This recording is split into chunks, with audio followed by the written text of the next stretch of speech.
बिस्मिल्लाहिर्रहमानिर्रहीम।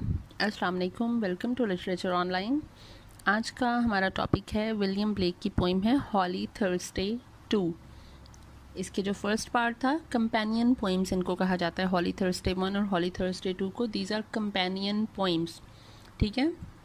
कि जो एक पोइम पहले हॉली थर्सडे 1 1789 में लिखी गई, जो कि सॉन्ग्स ऑफ इनोसेंस में पब्लिश हुई थी।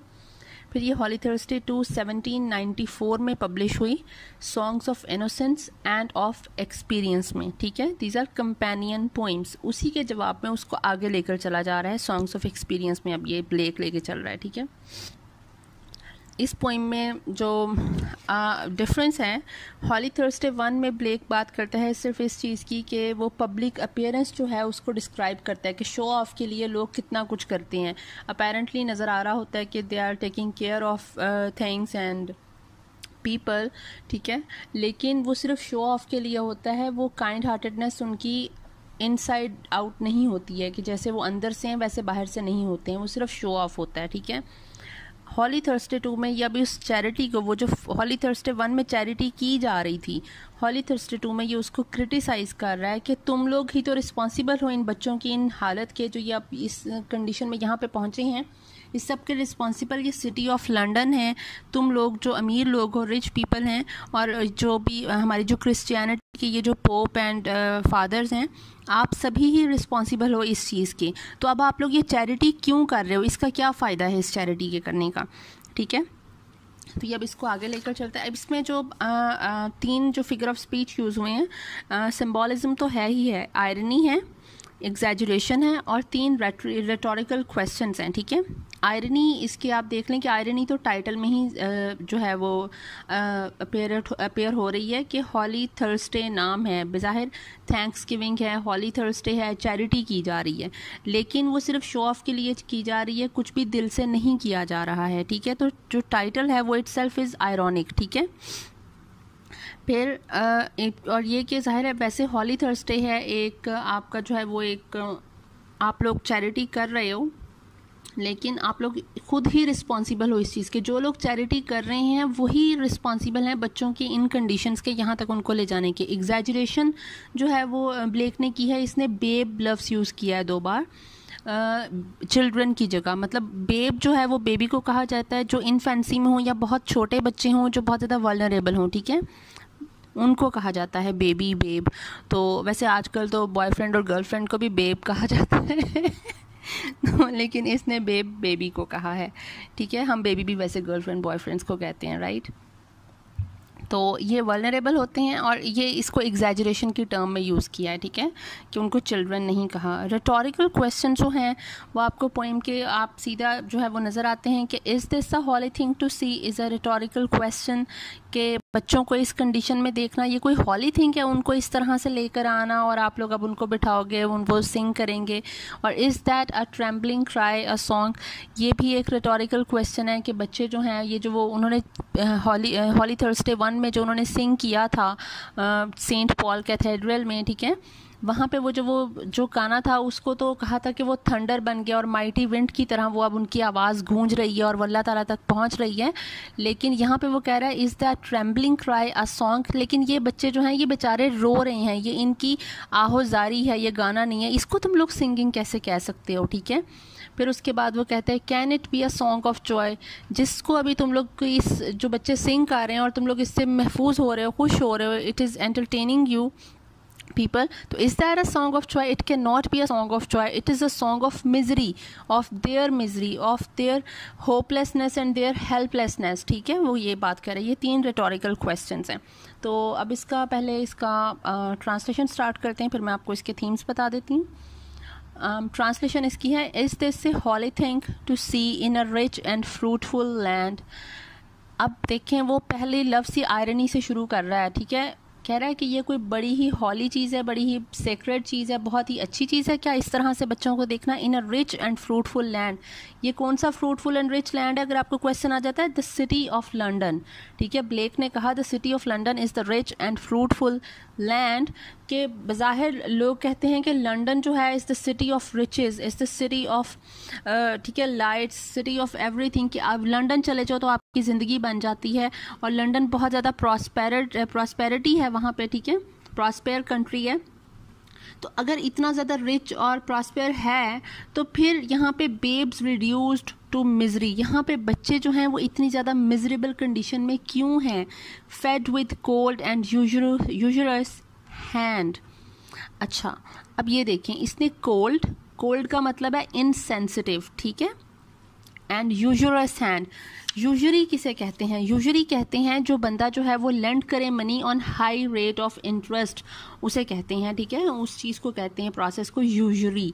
और यूजरस का मतलब है कि आप लोग ये जो कुछ ये कर रहे हैं, चाहे ये जो चैरिटेबल इंस्टीट्यूशंस हैं या सिटी ऑफ लंदन के जो लोग हैं, रिच पीपल हैं, वो जिस तरह मुसलमान ज़कात देते हैं, तो ये लोग जो हैं वो जो चैरिटी करते हैं, ठीक है, इन ऑर्फनेजेस की, या फिर जो बच्चे अबैंडन हो जाते हैं, ठीक है, उन अबैंडन बच्चों की, तो ये लोग किसी काइंड हार्टेडनेस की वजह से नहीं कर रहे हैं, ये इसलिए नहीं कर रहे हैं they want to take care of the rich, take care of the poor and the needy and the abandoned and orphan people, but they are doing it for their own interest to show off. और ये सिर्फ इसलिए कि हम लोग कर रहे हैं कि हाँ भाई हम लोग तो बड़े बड़े क्रिश्चियन हैं और हम तो बड़ी चैरिटी करते हैं, ठीक है, ये सिर्फ शो ऑफ है, कुछ भी दिल से नहीं है।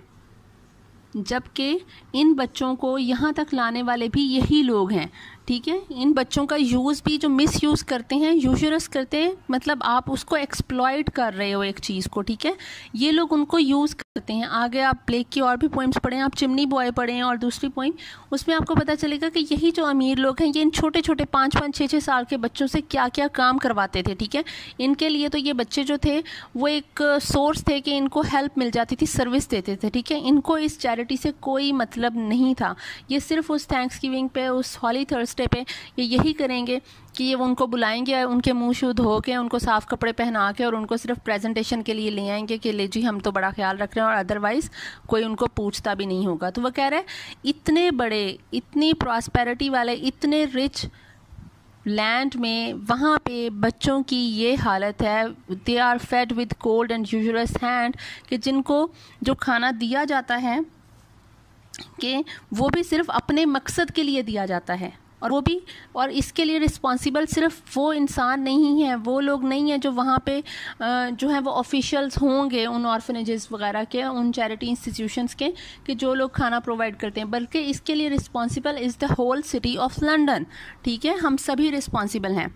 फिर वो कहता है is that trembling cry a song. अब ये वो कंपेनियन पोइम जो थी इसकी हॉली थर्सडे 1, उसकी तरफ इशारा कर रहा है कि उसमें वो जो वो गाना गा रहे थे और वो एक माइटी विंड की तरह, एक थंडरिंग की तरह फील हो रहा था, वो जो गाना था is that trembling cry a song, वो कह रहा है कि ये तो मुझे एक ट्रेम्बल्ड वॉइस फील हो रही है। ट्रेम्बलिंग क्राई का मतलब है कि that children are vulnerable and weak and tender, ठीक है, फ्रेजाइल हैं, उनको नुकसान पहुंचाया जा सकता है, उनको हार्म किया जा सकता है, वो बेचारे डरे हुए हैं।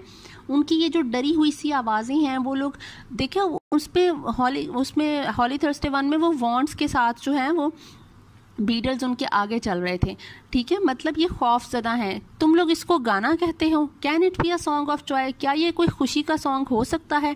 नहीं हो सकता। वो मतलब ये उसको अजम्पशंस दे रहा है कि ये चीज़ें तुम लोग किस तरह से इससे सेटिस्फाई हो रहे हो, तुम लोगों को नज़र नहीं आ रहा कि ये क्या हो रहा है। And so many children poor, it is a land of poverty. वो कह रहा है जिस जगह पे इतने ज़्यादा, मतलब आपने वो सेंट पॉल कैथेड्रल में हज़ारों बच्चे वहाँ पे चैरिटी के, वो सेंट पॉल कैथेड्रल में आते हैं, ठीक है, उस दिन ये चैरिटी शो करने के लिए हज़ारों बच्चे, मतलब 20,000 60,000 किड्स, ठीक है, उतने ज़्यादा बच्चे। कहते हैं जहाँ पे इतने ज़्यादा गरीब बच्चे हों वो मुल्क रिचेस का तो नहीं हो सकता, ठीक है। वहाँ पे प्रॉस्पेरिटी हम किस तरह से मान लें कि वहाँ पे प्रॉस्पेरिटी है, खुशहाली है। It is a land of poverty, ये लैंड कोई रिचेस का नहीं है, in fact it is a land of poverty, city of London को कह रहा है। देन वो कहता है हैंड, अच्छा हैंड भी, जो हैंड जो है वो सिटी ऑफ लंदन के लिए यूज़ हुआ है, ठीक है। उसके बाद वो कहते हैं and their sun does never shine. अब ये उन बच्चों के बारे में बात कर रहे हैं। And their sun does never shine and their fields are bleak and bare. वो कह रहा है कि इन बेचारे बच्चों के लिए, जो गरीब लोग हैं, जो गरीब बच्चे हैं, ठीक है, अबैंडन्ड हैं, ऑर्फन्स हैं, जो भी हैं, इन बच्चों के लिए, इनके लिए तो ऐसे ही है कि हमेशा रात रहती है। Their sun does never shine, इनके लिए एक सुबह कभी नहीं होती, इनके लिए सूरज तलू नहीं होता, मतलब इनका अच्छा वक्त कभी नहीं आएगा। There will be a no good time for them and their fields are bleak and bare. और इनकी जो लैंड्स हैं, इनकी जो क्रॉप्स हैं, will always be barren and bleak, मतलब there will be no vegetation, there will be no life, they are too poor to produce anything, ठीक है। their fields are bleak and bare, कि उनके लिए ना कभी अच्छा वक्त आएगा, ना कभी सूरज तुलू होगा, उनकी जो रात है वो रात ही रहेगी। there will be dark for them forever, ठीक है। और उनके लिए मतलब फील्ड्स का ब्लीक एंड बेयर होने का मतलब है कि उनको अच्छा खाना प्रोवाइड होना, उनके लिए prosperity, there will be no prosperity for them, ठीक है। And their ways are filled with thorns, और वो कह रहा है उनकी जो रास्ते हैं, मतलब उनकी जो ज़िंदगी है, that is so complicated and difficult that it is filled with thorns. Thorns कहते हैं कांटों को, जैसे फ्लावर्स के साथ लगे हुए होते हैं ना थॉर्न्स, तो उसी तरह उनकी जो ज़िंदगी है वो भी कांटों से भरी हुई है। अब इसका अगर हम सिम्बॉलिज्म में देख लें तो ये जो थॉर्न्स हैं, कि इनको लिंक कर रहे हैं इनकी सफरिंग को। The suffering of children is linked with the suffering of Christ को अगर हम लोग पिक्चर्स वगैरह देखें और डिफरेंट मूवीज़ में देखें, उसमें देखा जाता है कि उनके जो सर पे जो बैंड पहनाया गया हुआ था वो थॉर्न्स का बना हुआ था, ठीक है, कांटों का बना हुआ एक बैंड सा उनके सर पे पहनाया हुआ था क्रूसिफिकेशन के वक्त। तो ये जो उनकी सफरिंग थी, बच्चों की सफरिंग को भी उन्हीं की सफरिंग से ब्लेक ने लिंक किया है, ठीक है, कि उनके जो रास्ते, इनकी ज़िंदगी बहुत ज़्यादा डिफ़िकल्ट है, बहुत ज़्यादा कॉम्प्लिकेटेड है। मुझे थोन से वो एक शेर याद है, इन्हीं रास्तों पे चलकर अगर आ सको तो आओ, मेरे घर के रास्ते में कोई कहकशा नहीं है। इन्हीं पत्थरों पे चलकर अगर आ सको तो आओ, मेरे घर के रास्ते में कोई कहकशा नहीं है। थोन से मुझे पत्थर याद आ गए हैं। अच्छा खैर, तो बच्चों के जो लाइफ है वो बहुत ज़्यादा कॉम्प्लिकेटेड है and it is full of thorns, मतलब there will be no path of flowers, ठीक है। Life is not a bed of roses, you know, वो एक कोट आता है ना, life is not a bed of roses, तो बिल्कुल ऐसी है। तो इन बेचारों के लिए तो वो बेड ऑफ रोजेज़ हो भी नहीं सकती, because it is filled with thorns and it is eternal winter there. Eternal winter का देयर है that there will be no warmth of love, there will be no warmth of pity और kind heartedness, ठीक है, mercy, there will be no mercy for them, there will be no care for them. उनके लिए हमेशा ये eternal winter रहेगा। Winter कहा जाता है जहाँ पे मतलब इनसेंसिटिवनेस को आप कह लें, या फिर आप कह लें कि वहाँ पे मतलब कोल्डनेस के लोग ख्याल नहीं कर रहे हैं वहाँ पे, ठीक है, उनके लिए ये विंटर ही रहेगा। वो जो एक वार्मथ का पीरियड है, स्प्रिंग है, वो कभी नहीं आएगी। There will be always an autumn, ठीक है, for them, the winter for them, winter is coming. अच्छा, for ever the sun does, for where ever the sun does shine. अब वो आगे अपनी बात को कह रहा है कि क्यों उनके लिए नहीं होगा। For where ever the sun does shine, क्यों, वो कह रहा है कि जहाँ पर भी सूरज चमकता है, मतलब वक्त बदलता है, एक अच्छा वक्त आता है, sun does shine and where ever the rain does fall, और जहाँ पर भी बारिश होती है, babe can never hunger there, वहाँ पर बच्चा कभी भूखा नहीं रह सकता, nor poverty the mind appall, और ना ही वहाँ पर जो गुर्बत है, जो पॉवर्टी है, वो उस चीज़ को इतना ज़्यादा, वो वहाँ पे जब पॉवर्टी होगी ही नहीं तो वो उस चीज़ को इतना ज़्यादा हॉरिफाई नहीं करेगी, मतलब इतनी ज़्यादा मिजरेबल और टेरिफिक किस्म की कंडीशन वहाँ पे नहीं होगी जहाँ पे सूरज चमकता होगा और जहाँ पे बारिश होती होगी। देखिए, अगर इसको सिंपल मीनिंग में लेके चला जाए तो सिंपल मीनिंग में ये है कि आपको वेजिटेशन के लिए क्या ज़रूरी होती है। वेजिटेशन के लिए ज़रूरी होता है सनलाइट, एयर, रेन, ठीक है, पानी चाहिए होता है, water, rain, sunlight and air, ये सारी चीज़ें आपको चाहिए होती हैं वेजिटेशन के लिए। तो वो कह रहा है जहाँ पे सूरज भी चमकता हो और बारिश भी होती हो, वहाँ पे बच्चे तो भूखे नहीं रह सकते, और ना ही वहाँ पे जो गुर्बत है वो अपना भयानक जो एक चेहरा है वो दिखाएगी। Poverty can not reveal its terrifying face there, ठीक है, जो अभी है वहाँ पे। और दूसरा जो इसका ब्लेक ने एक और मीनिंग लिया है वो ये है कि ये जो न्यू टेस्टामेंट एक बुक थी, new testament book of revelation नाम है उसका, the new testament book of revelation, उसमें उसने बात की थी, उसमें मतलब टेस्टामेंट में बात की हुई है that new heaven and earth at the end of time is described without need of sun and without tears, कि जो आपकी at the end of time, the day of judgement के बाद आपकी जो एक लाइफ होगी उसमें new heaven and new earth होगी, उसमें ना तो सूरज की ज़रूरत होगी, उस मतलब ज़िंदगी में ना सूरज की ज़रूरत होगी और ना ही वहाँ पे कोई रोएगा। अब वहाँ पे जो टीयर्स हैं, यहाँ पे वो उसने ब्लेक ने रेन की बात की है। तो ब्लेक कह रहा है कि society should not wait for new earth because son of God would not allow such dreadful poverty.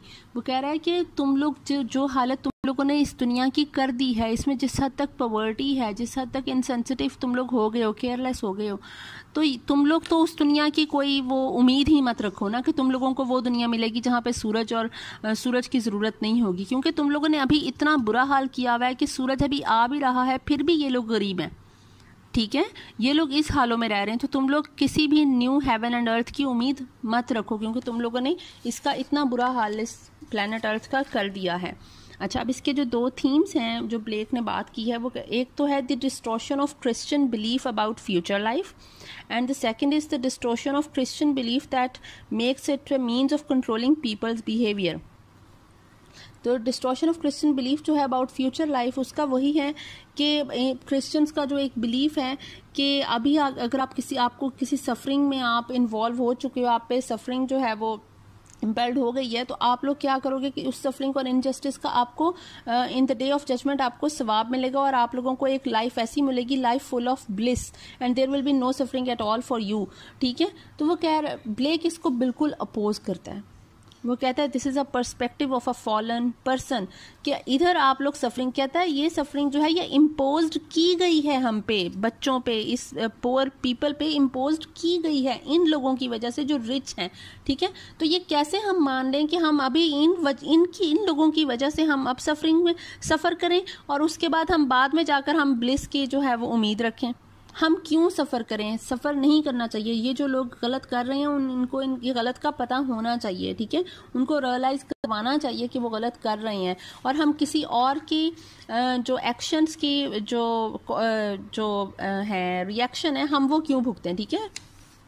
दूसरी बात वो कह रहे थे distortion of Christian belief that makes it a means of controlling peoples behaviour, कि जो क्रिश्चियन बिलीफ है कि गॉड ने ऐसा कह दिया कि आप ये स्टेटस को है to good mean accepting the status quo, कि आप लोगों ने ऐसे रूल्स एंड रेगुलेशंस बना दिए जैसे इस्लाम में है, क्रिश्चियनिटी में है या हिंदुआता में है, कि इस तरह के रूल्स और सारा कुछ बना दिया कि आप लोग ये करोगे तो ही आप एक सही रास्ते पे चल रहे हो और तभी आप एक्सेप्टेबल हो एक सोसाइटी में, अदरवाइज आपको कास्ट आउट कर दिया जाएगा और आपको कोई एक्सेप्ट नहीं करेगा, आपके एक्शंस को एक्सेप्ट नहीं करेगा और फिर आपको भी एक्सेप्ट नहीं करेगा, आपकी आइडेंटिटी जो है वो ख़त्म कर दी जाएगी। तो इस तरह की चीज़ें हैं कि वो कह रहा है कि हम लोगों ने अपने मज़हब को ये क्या बना लिया, क्या हमारी एज अ ह्यूमन बीइंग हम लोगों की कोई आइडेंटिटी, कोई लाइक्स, कोई डिसलाइक्स, कुछ हमारी अपनी पसंद और कुछ चाह नहीं हो सकती है कि हम अपने तरीके से ज़िंदगी गुजार सकें, कि इन्होंने मज़हब के नाम पे ये एक्सप्लॉइट कर रहे हैं हमारे वे ऑफ लिविंग को।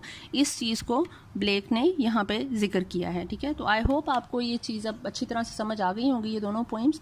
If there is any question you can ask me any time in the comment section below. Thank you so much.